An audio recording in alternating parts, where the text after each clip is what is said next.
Hi everyone, we meet again this week with me Naveen. A quick recap. Last month we have done a review on the top spec Honda City RS. It got all the bell and whistle like the hybrid engine and the top-notch safety system, the Honda Sensing. But with the price tag going into a six-figure with 105,000, it will turn away most of the buyer with a budget under 100,000 mark.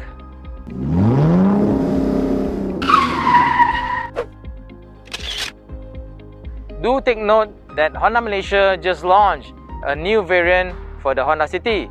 It is basically the V-Spec with an additional Honda Sensing safety suit. For today's video, we are going to do an in-depth review for the V-Spec without the Honda Sensing, and we will tell you guys our verdict at the end of this video.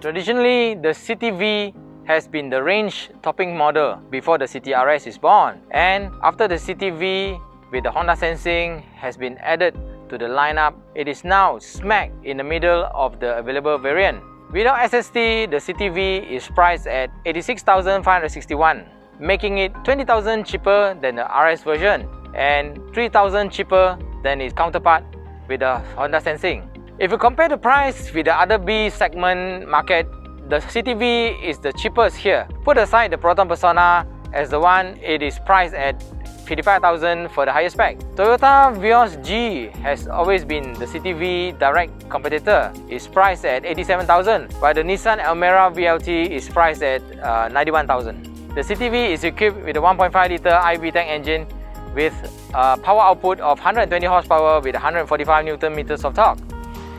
The figure might look the same, but Honda has upgraded the engine now with a dual overhead cam instead of a single cam. Performance-wise, the engine feels much more alive compared to the previous generation, as there is an immediate power and pace if you are doing the overtaking. Yes, it does comes with the CVT, but this unit has been refined as it is much more smoother compared to the outgoing model. Stay tuned for our next test drive video next week.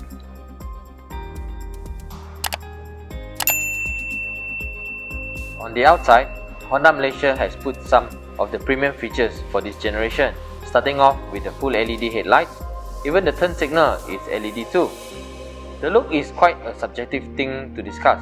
We personally like the new look, as it is much more elegant up front, with the chrome front grille, which is extended to the entire length of the front fascia.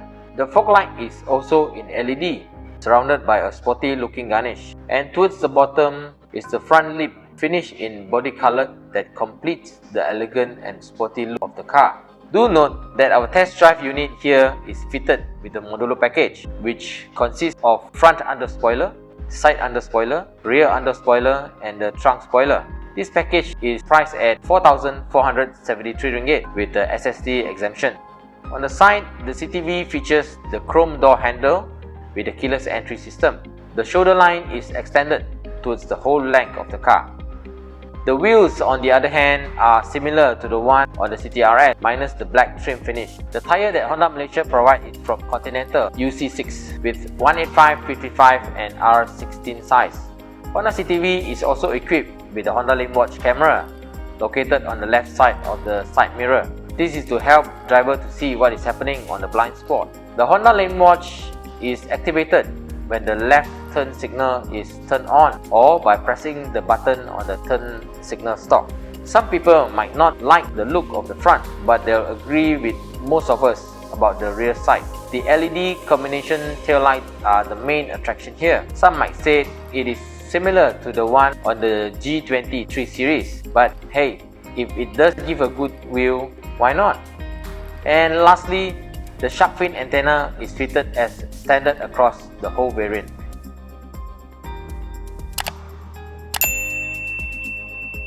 As a recap, the CTRS have a 410 liters of boot space, and the figure is also quite a large amount by standard. But with the CTV, you'll have the class-leading 519 liters of boot space, a 109 liters more than the CTRS, even though it is 17 liters down from the previous generation. Now let's see what the inside has to offer. There is a whole new dashboard inside with some part wrapped in leather. Just like I said, it is much more elegant this time. The seats are covered in black leather, which I personally like because it is easy to clean up. If your kids doing some tai chi with their snack or drinks, right? Compared to the CTS or CTE, those two variants are equipped with fabric seat. The seat design is just nice, and I feel it will be comfortable for a long journey drive. The ivory color leather trim is located at the door card and also on the lower part of the dashboard. The meter cluster looks simple as it features a minimalist analog with crisp text and a small digital screen smack in the middle between the meters. The steering wheel is nicely contoured and it is wrapped in leather too. The pedal shifters here is equipped with a high quality plastic, and there is also a few buttons here for you to control the volume and also to answer your phone and to set up your auto cruise. As mentioned earlier, if you are going to opt for the CTV with the Honda Sensing, the meter cluster will come with a 7-inch TFT meter, similar to the one in the CTRS. All the warnings, alarms and the setting for the Honda Sensing will be shown on the screen.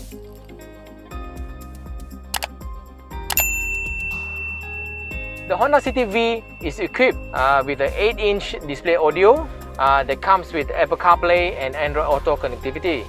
The only variant that doesn't come with these features is the CTS. It comes with a standard audio module. Moving down underneath the 8-inch display is the aircon control knobs, which comes with a single auto control. The rear passenger receive their own aircon vents as well. There is 2 cup holder for the front passenger with some storage for your little belongings like your wallet, your phone or your house key. The center armrest is also wrapped in leather and it feels comfortable to rest your arm on. The storage inside is also generous for you to hide some of your precious belongings too. Now let's move to the rear seat.